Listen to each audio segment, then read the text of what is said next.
अस्सलामु अलैकुम वरहमतुल्लाहि ताला वबरकातुहू। उम्मीद करता हूँ आप हज़रात खैर आफियत से होंगे। अल्लाह तबारक व तआला आप सभी को खुश रखे, तमाम परेशानियों से अल्लाह पाक महफूज फरमाए। आज के इस क्लिप के अंदर मैं आप हज़रात के सामने बात करूँगा तहज्जुद के ताल्लुक़ से। तहज्जुद की नमाज़ पढ़ने के बेशुमार फ़ायदे हैं। जो इंसान तहज्जुद की नमाज़ पढ़ता है वो बंदा बड़ा ही खुश नसीब हुआ करता है। आज की इस क्लिप के अंदर मैं आप हज़रात को बताऊंगा कि तहज्जुद की नमाज़ के लिए नियत किस तरह से करनी चाहिए, कितनी रकातें पढ़नी चाहिए, तहज्जुद की नमाज़ का तरीक़ा क्या है, तहज्जुद की नमाज़ का वक्त क्या है। आज इन तीनों चीज़ों के हवाले से मैं आप हज़रात के सामने गुफ्तगू करूँगा। उससे पहले मैं आप लोगों को तहज्जुद की नमाज़ की फजीलत बताऊँगा, तहज्जुद की नमाज़ पढ़ने के फ़ायदे बताऊँगा, ताकि आप लोगों के ईमान में ताज़गी पैदा हो जाए, चाशनी पैदा हो जाए और आप लोग शौक़ और ज़ौक़ के साथ तहज्जुद की नमाज़ को अदा करें। और इस क्लिप को लास्ट तक मुकम्मल तक ज़रूर देखें। मुहतरम सामईन, आइए बात करते हैं तहज्जुद की नमाज़ की फजीलत की।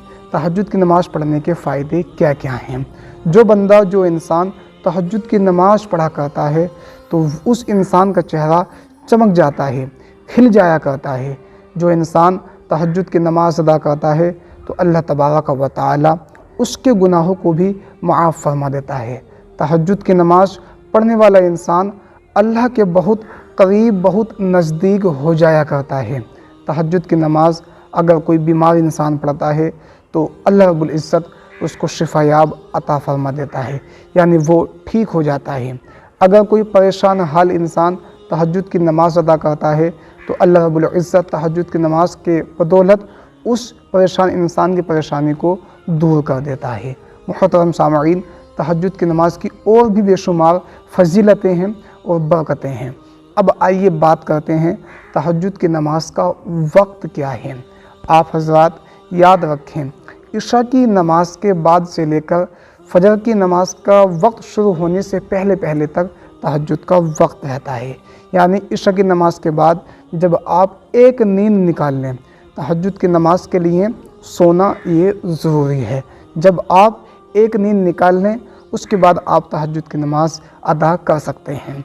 अब आइए बात करते हैं तहज्जुद की नमाज़ के लिए रकातें कितनी होती हैं। तहज्जुद की नमाज़ के लिए रकातें हैं ज़्यादा से ज़्यादा 12 और कम से कम 2 रकातें साबित हैं। आप 2 भी पढ़ सकते हैं, 4 भी पढ़ सकते हैं, 8 भी पढ़ सकते हैं और 12 भी पढ़ सकते हैं। कम से कम 2 हैं और ज़्यादा से ज़्यादा जो हैं वो 12 रकातें हैं। अब आइए बात करते हैं तहज्जुद की नमाज़ के लिए हमें नियत किस तरह से करनी है। दरअसल नियत दिल के इरादे का नाम है।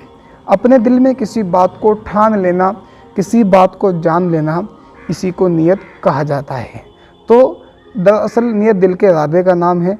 फिर भी आप नियत एक बार समाअत कर लें। आप नियत इस तरह से करें, नियत की मैंने 2 रकात नमाज नफल तहज्जुद के वास्ते अल्लाह ताला के मुँह में काबा शरीफ की तरफ अल्लाहु अकबर। तो इस तरह से आप हज़रात को नियत करनी है। तो मैंने आप लोगों को तहज्जुद की नमाज़ का तरीक़ा भी बता दिया, तहज्जुद की नमाज़ की रकातें भी बता दी, तहज्जुद की नमाज़ की नियत भी बता दी और तहज्जुद की नमाज़ का वक्त भी बता दिया और तहज्जुद की नमाज़ की फजीलत भी आप लोगों के सामने पेश की।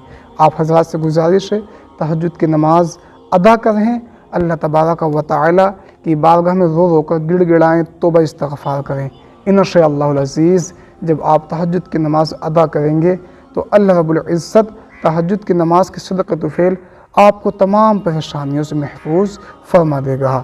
आप हज़रात से गुजारिश है इस क्लिप को अपने दोस्त अहबाब तक भी ज़्यादा से ज़्यादा शेयर करें ताकि वो भी तहज्जुद की नमाज़ पढ़कर मुकम्मल फ़ायदा हासिल कर सकें। अस्सलामु अलैकुम व रहमतुल्लाहि ताला व बरकातहू।